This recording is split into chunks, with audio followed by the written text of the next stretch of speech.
나 아직도 애인 것 같은데? 하는 행동도 보면은 개구쟁이. 아직까지도 이어폰 끼고 노래 틀어놓고 길거리 지나가면은 내가 왠지 그 음악의 주인공이 된 것 마냥 빠져들게 되고, 집에서 혼잣말도 많이 해요. 가만히 있지 못해요, 제가. 그리고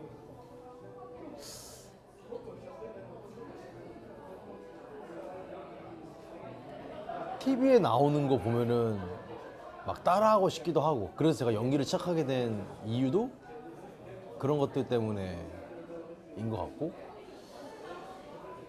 엄마 본가에 내려가면 엄마한테 밥 해달라고, 밥 달라고 찡찡 부릴 때도 있고, 떼를 쓰기도 하고, 엄마가 이거 해라 저거 해라 하면은 고집 부리고. 30대 초반인데 이렇게 말해도 될까 싶을 정도로 해도 되나 싶을 정도로 저는 그런 사람인 것 같아요. 철없는 개구쟁이, 아직까지는.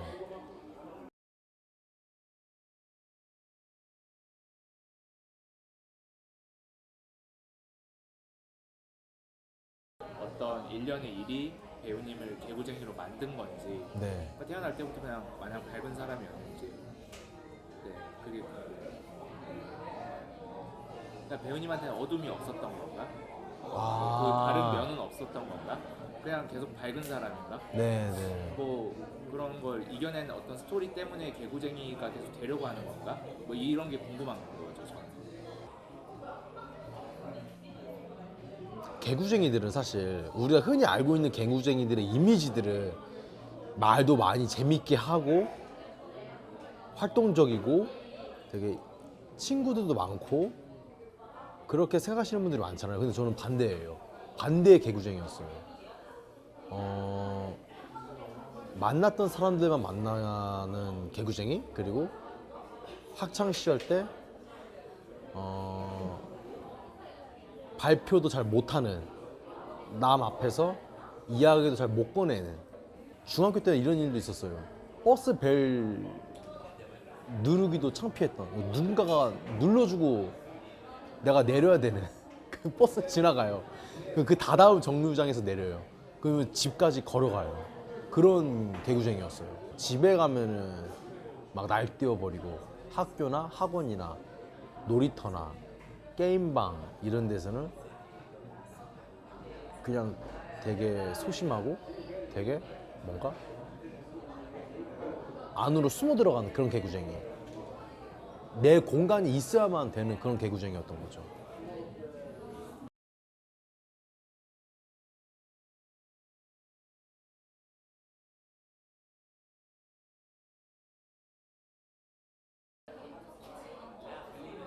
유치원 때, 초등학교 때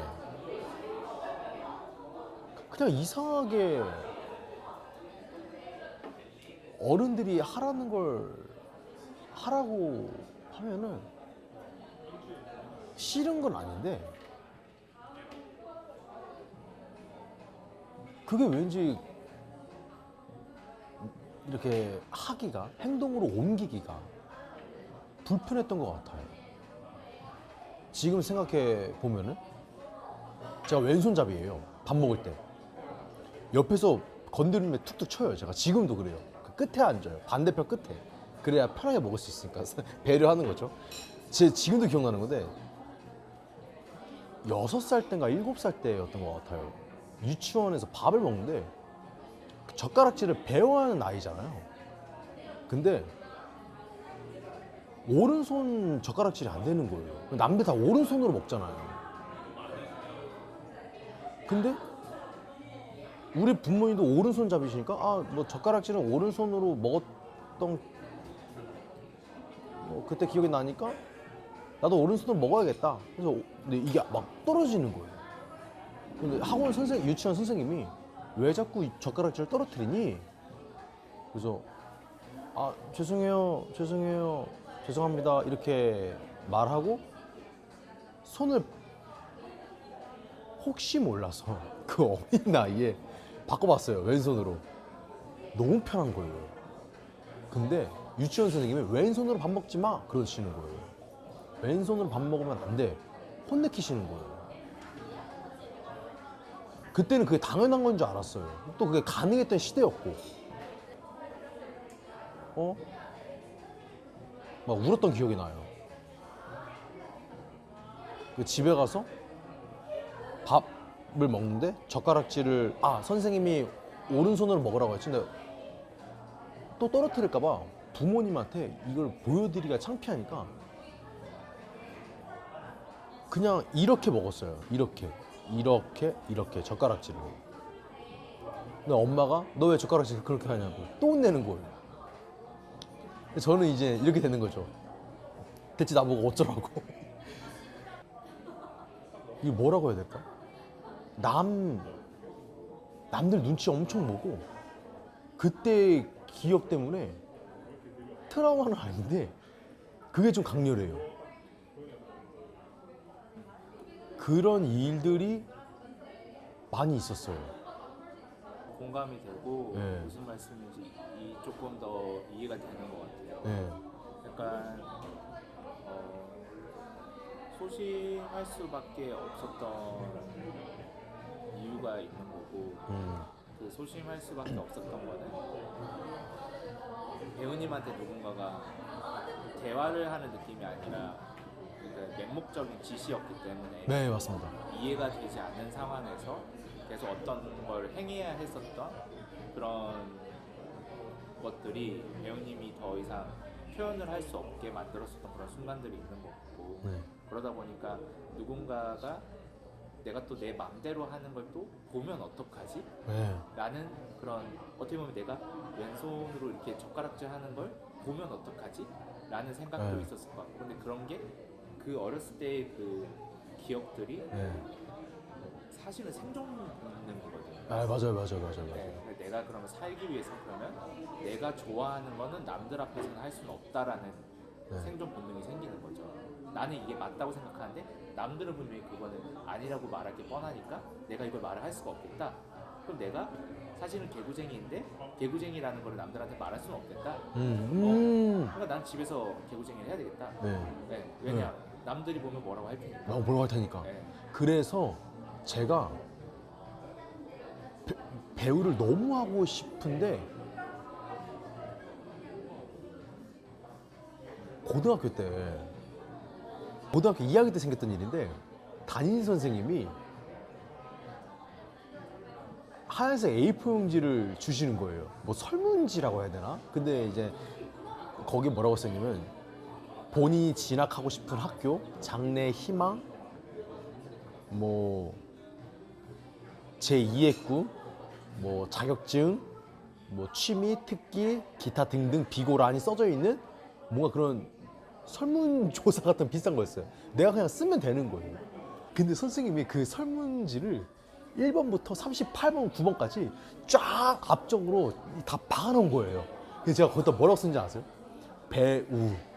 난리가 난 거예요. 저런 찌질이가 배우를 한다고? 이게 다 보고 다니는 거예요. 애들이 소문이 나기 시작한 거예요. 그러면서 제가 창피해가지고 학교를 못 다녔던 적이 있었어요. 제가 아직도 그 선생님 원망이에요.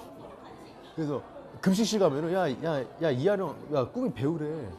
한 대씩 막 툭툭 치고 다니고 때리고 뭐 놀리고 야 네가 배우를 한다고? 막 말도 안 돼. 막 박장대소 하고 막 웃고 그 밥을 급식실에서 못 먹어서 매점 있잖아요. 매점에서 빵 우유를 때웠던 시절도 기억나고 그러면 저는 엄청 쪽팔린 거예요. 그러니까 배우라는 꿈을 갖게 된 그게 창피한 게 아니라 그렇게 나를 바라보는 시선들, 눈초리들, 의식들, 말하는 말투들,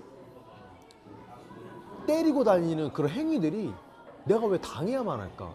나는 그냥 내 꿈을 말한 건데 이렇게 막 놀리는 거예요. 가슴 아팠던 때가 있었어요.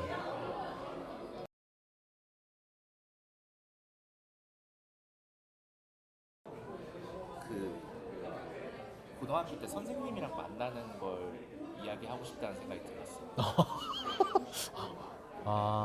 그래서 마지막에 하는 말은 선생님 나한테 사과해주면 안 돼요? 이게 이렇게 하면 자연계가 끝나는. 혹시 이런 내용은 어떠세요? 아 너무 좋죠. 말씀을 해주시는 가운데에서도 이거 했어요.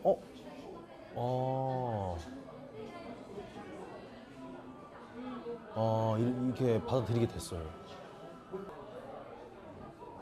근데 그걸로 자유연기를 한다 그러면 저는 되게 좋을 것 같아요. 네, 너무 좋을 것 같아요.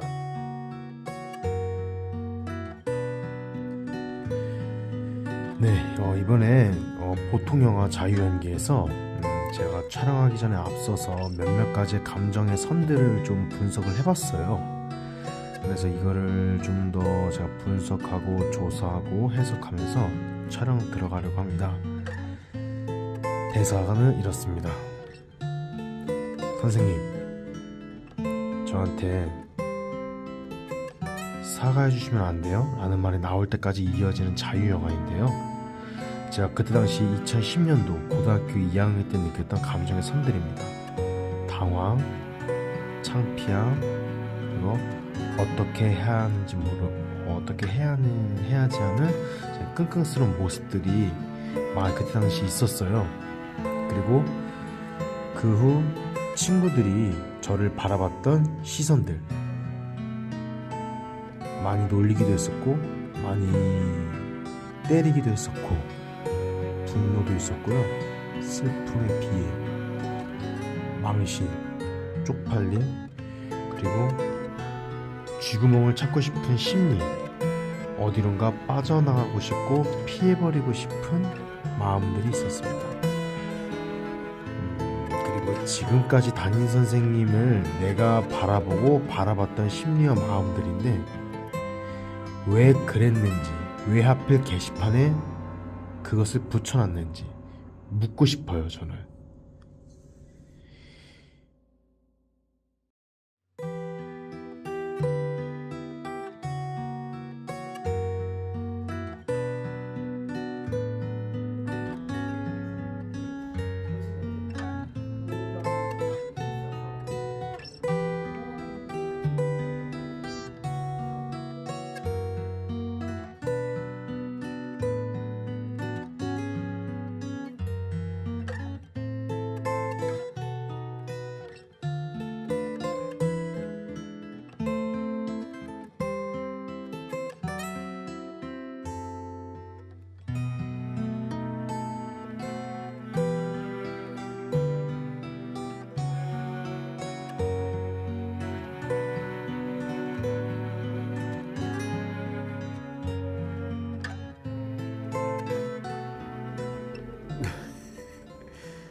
일단은 치유받았어요. 재밌게 잘 봤고 느껴지는 거에 대해서 내가 치유받아서 너무나 감사드리고 와 고맙다라는 생각들이 있었고, 그리고 두 번째로는 저는 아무래도 배우이다 보니까 내가 어떻게 말을 하고 일상생활에서 내가 어떻게 말을 내뱉는지 어떻게 표현을 하는지 그것도 보이더라고요. 사실은 연기를 하는 입장이다 보니까 좀 더 눈빛으로 이야기하고 싶고, 그리고 물론 능청스럽고 능글스럽고 억척스러운 역할 다 좋아요. 근데 이번 연도의 제 목표는 연기를 열심히 하지 않는 거거든요. 전에도 말씀드렸지만 그냥 그냥 이 인물이네 라고 보이는 어떤 처럼 느껴지는 게 아니라 거스로 끝내버리는 그렇게 느껴지는 연기를 제가 좀 더 도전해보고 싶고 하고 싶다라는 게 느껴졌어요. 그러려면은 많이 라이트하게 더 힘을 빼고, 얼마 전에도 영화 찍고 시사를 가졌지만 제가 느꼈던 부분들은 대충 할 정도로 그냥 빼고 말해도 될 것 같은데 왜 이렇게 힘이 들어가 있지 연기에? 왜 이렇게 힘이 들어가 있는 거야? 제발 힘 빼 라는 게 제 속으로 느껴졌고, 그래서 제가 아쉽고 막 부끄러워 못 보겠어 이런 부분들이 그런 부분들이었어요. 더 베이직하고 라이트하고 눈으로 이야기하고 마음으로 내 얘기를 이 인물의 이야기를 전달하는 그런 것들. 그러려면은 제가 좀 더 공부도 해야겠고 훈련도 필요하고 현장에서 계속 연기도 해야겠고 더 좋은 배우가 되기 위해서 계속 이 영화라는 이 분야, 업계, 이 현장, 촬영장 스태프들과 계속 조율하면서 계속 이야기도 많이 나눠야 되고 감독님과 소통도 많이 해야 되고 갈 길이 멀죠. 태산 같죠. 근데 전 이게 숙명이라고 봐요. 그럼 또 이 라이트하고 베이직하고 힘 뺄 정도의 이 눈으로 이야기하고 이 인물의 속마음을 그대로 연기하는 연기를 또 제가 하고 해버리면은 또 그 다음에 또 언덕배기가 있을 것 같아요. 그 언덕배기는 어떻고 무슨 언덕배기인지 모르겠지만 더 상장하고 싶어요. 네, 그런 부분에 있어서 욕심나죠.